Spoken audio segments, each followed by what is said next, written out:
श्री गणेशाय नमः. नमस्कार, माझं नाव मकरंद पोखरकर आणि तुमचं स्वागत आहे एका नवीन मराठी चॅनल ज्याचं नाव आहे ज्ञानदर्शन.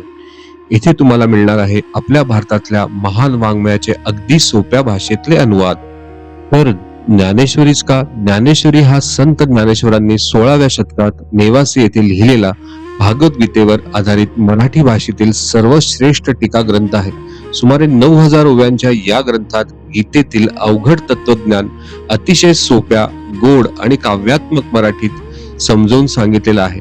हा ग्रंथ वारकरी संप्रदायाचा आधारस्तंभ मानला जातो आणि मला या श्रेष्ठ ग्रंथाचा स्वतःला फार चांगला अनुभव आला आहे आणि मी स्वतः नेहमी या ग्रंथाचं पारायण करत असतो. ज्ञानेश्वर माऊलीच्या ज्ञानेश्वरीने तर माझे जीवनच बदलून टाकले. माझ्या जीवनाला एक नवीन आणि उत्तम अशी दिशा दिली आणि मी जे काही पण आज आहे ते सगळं या माऊलीच्या कृपेमुळेच आहे. असा माझा स्वतःचा अनुभव आहे आणि असा खूप लोकांचा सुद्धा अनुभव आहे.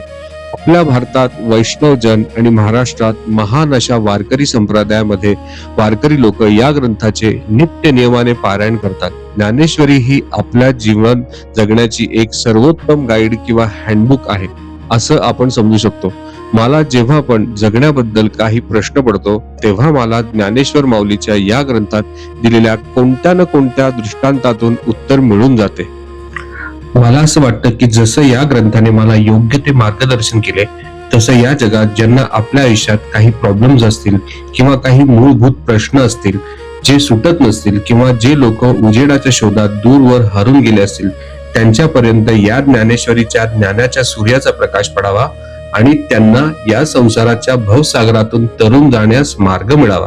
आज बहुतेकांना आपल्या धकाधुकीच्या जीवनातून देवापुढे बसून ग्रंथ पठण करणं जमत नाही आणि जी गोष्ट आपल्यासाठी करण्यास महत्वाची अगदी तीच करण्यापासून आपण मुक्तो. आपण ह्या पृथ्वीवर जो मनुष्य देह मिळाला आहे त्याचे आपण सार्थक केले पाहिजे आणि म्हणून ज्ञानेश्वरी ऐकणे, वाचणे व त्याचे चिंतन केल्याने आपल्याला माऊली या भवसागरातून नक्कीच तारून नेईल. म्हणून मला विचार आला की आपण ज्ञानेश्वरी हा महान ग्रंथ युट्यूबच्या माध्यमातून ई बुक सारखे सादरीकरण करावे, ते पण सोप्या मराठी भाषेत, म्हणजे सगळ्यांना हा ग्रंथ समजायला सोपा जाईल. या ग्रंथाचा मराठी अनुवाद मी पूजनीय वंदनीय ब्रह्मीभूत वैकुंठवासी नाना महाराज साखरे यांची सार्थ ज्ञानेश्वरी मधनं घेतला आहे, कारण याच ग्रंथातून मला फार चांगला अनुभव आला आणि मला हाच अनुवाद समजायला फार सोपा वाटला आणि मला खात्री आहे की तुम्हाला पण हा ग्रंथ समजायला सोपा जाईल आणि ह्यातला एकही अनुवाद माझा स्वतःचा नाही.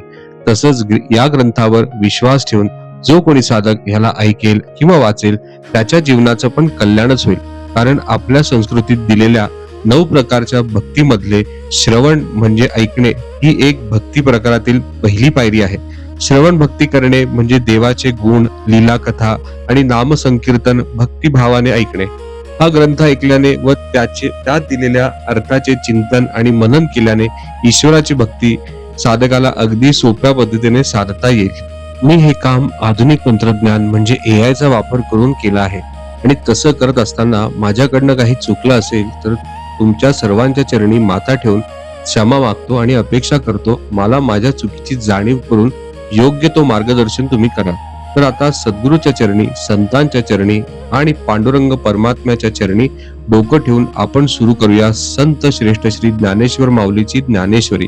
तर ज्ञानेश्वरी सांगायला सुरू करण्या अगोदर वैकुंठवासी नाना महाराज साखरे यांच्या सार्थ ज्ञानेश्वरीमध्ये दिलेल्या श्री ज्ञानेश्वर माऊलीचे आत्मचरित्र पण सांगावे.